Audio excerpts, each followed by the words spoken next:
एकटा आपण स्वतः काढायचा नाही, त्याच्या व्यवस्थेच्या कानाखाली काढायचा, बरोबर आहे का?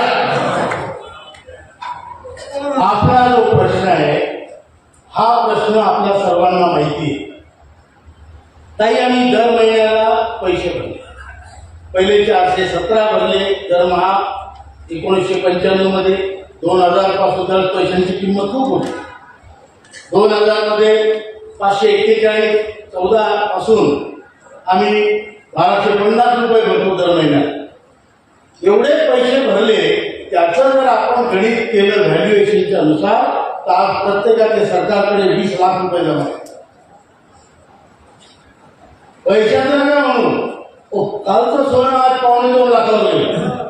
पैशाची व्हॅल्यू कमी जास्त कशामुळे होते, व्हॅल्युएशन कसं करायचं जर पाहिलं तर तुमच्या सगळ्यांच्या सरकारकडे 20 लाख